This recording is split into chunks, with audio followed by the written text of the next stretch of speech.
Ang taong tong #1 priority is depensa at napakataas ng basketball IQ ay magpapalakas pa sa mga kampi niya. Usapang basketball na naman mga tropa. Eto na nga yung Boston Celtics. Andyan na si Porzingis, andyan pa si Jrue Holiday. Pero ang tanong, si Jrue Holiday na ba ang missing piece para sa kampionado na inaasam ng Boston Celtics? Pero bago ang lahat, gusto ko muna magpasalamat sa lahat ng mga bagong subscriber ng Usapang Basketball ni Chef Popoy. Nakakataba ng puso to. At sa lahat ng hindi pa napag-subscribe, please subscribe po para sa marami pang Usapang Basketball. Let's go! Unahin na natin si Oshae Brissett, 6'7" forward na nanggaling nga sa Indiana Pacers. Maganda sa player na to is athletic, tapos may tira sa labas. Tsaka alam mo talagang scorer.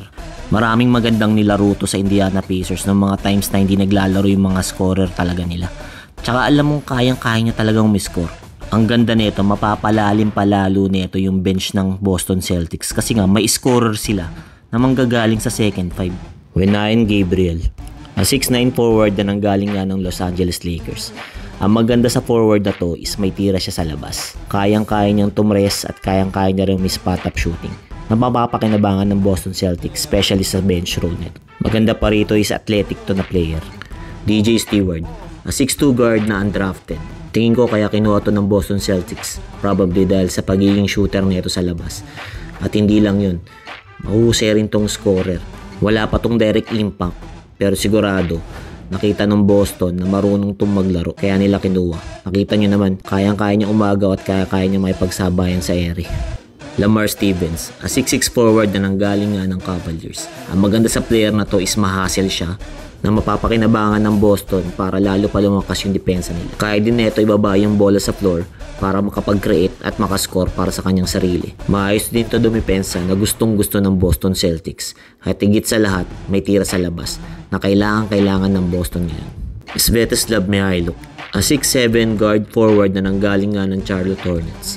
Ito yung typical na European player na scrappy at may tira sa labas. At mataas yung basketball IQ. Tamang-tama ito sa Boston Celtics kasi nga nawala na si Marcus Smart na isa sa mga core nila sa depensa. Kailangan na nila yung mga player na marunong dumepensa at may tira sa labas at marunong mag-isip kung kailan ipapasa o kailan ititira yung bola. Dalano Banton, ang ganda ng kuha ng Boston Celtics nito. Isipin mo, ang laking point guard na to. 6'9" to, pero kayang-kaya niya lang magdala ng bola at sumalaksak kaya nun. Isa pa, may tira rin to sa labas na gustong-gusto ng Boston Celtics. Bihira ka makakita ng ganyang point guard na ganyang kahaba at ganyang kalaki at may tira pa sa labas. Isa pa sa nagpapaganda sa player nito is may depensa siya na gustong-gusto ng Boston Celtics. Jordan Walsh, a 6'7" guard forward na na-drop ng Sacramento Kings na napunta nga ng Boston Celtics. Inspirasyon tong taong to. Bata pa lang daw meron na siyang alopecia. Yung hindi siya tinutubuan ng buhok kaya wala siyang buhok tsaka wala siyang kilay. Pero tingnan nyo naman, hindi siya sumuko sa pangarap niya makapaglaro sa NBA at nandito na siya ngayon. Sam Hauser, isa 6'7" forward na wala ng ibang role tingin ko kundi yung tumira sa labas. Napakagaling mag-tres nitong taong to. Meron tong 45.5% 3-point percentage nung nakaraang season. Ang maganda pa rito, kayang-kaya niyang bumitaw sa mga crucial moments kagaya niyan. Luke Kornet, a 7'2" center na nanggaling ng Milwaukee Bucks.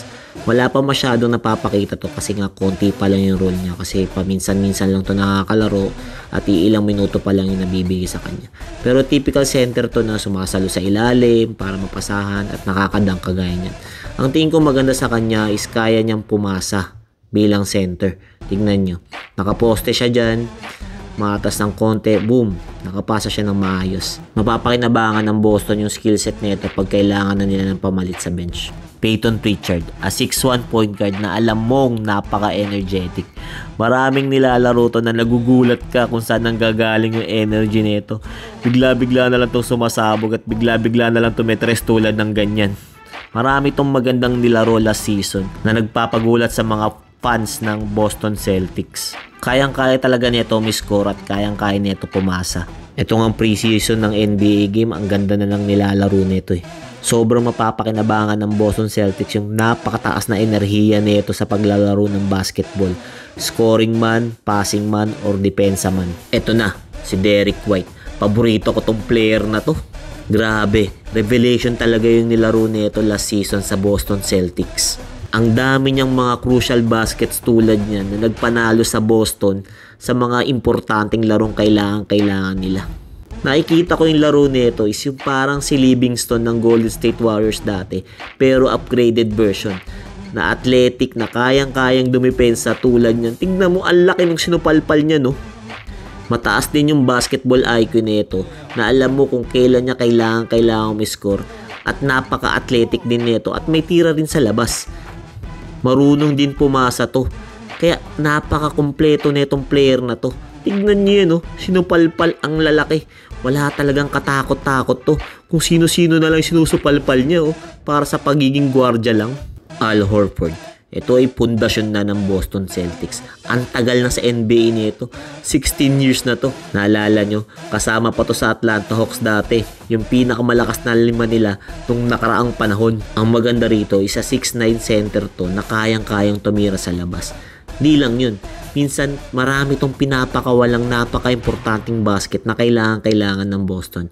At isa pa, yung pagiging 16 years neto, ang dami ng alam neto sa basketball. Kaya kayang-kaya niyang tulungan yung mga kakampi niya kung ano man ang kailangan nito. Kristaps Porzingis. Ito nga yung sinasabi nilang unicorn. Forward center to na 7'3" ang height. Ang maganda sa player nito is lahat halos is kaya niyang gawin.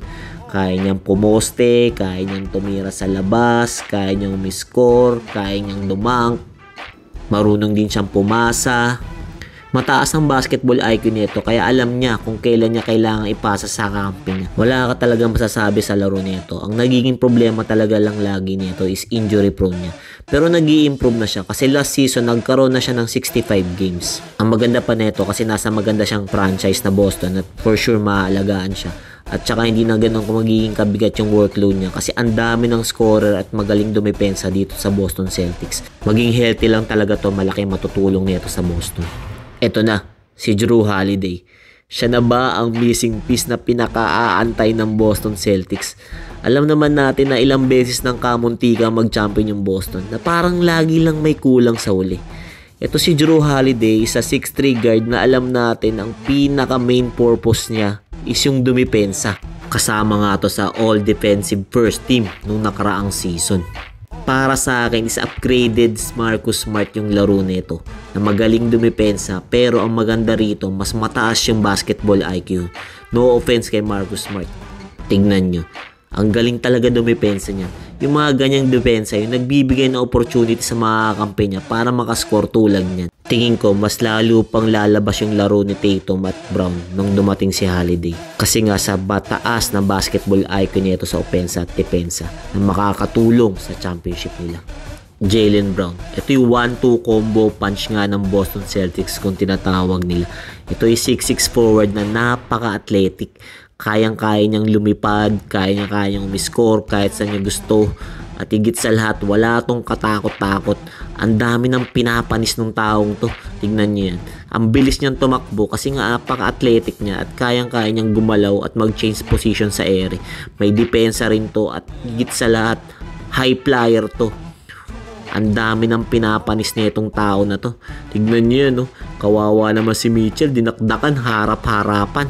Di lang si Mitchell ang dinakdakan yan. Hindi na mabilang kung sino-sinong NBA player yung dinadakdakan yan. Wala yang katakot-takot kahit sino, dadakdakan lang yan basta makita niyang pwede na siyang dumang o pwede na siyang lumipad. Ang sabi nila, ang problema daw ng player na to is mahina daw sa dribbling niya, lalo na raw yung kaliwa niya. Para sa akin parang hindi naman. Syempre hindi mo naman siya makukumpira kina Kyrie or Stephen Curry or sa mga point guard kung paano mag-dribble. Pero tingin ko sapat na yung dribble niya para makascore siya kasi athletic naman siya at kayang-kaya niyang lumipad. Isa pa, may tira rin siya sa labas. Jason Tatum. Wow. Yan lang yung masasabi ko sa player na to.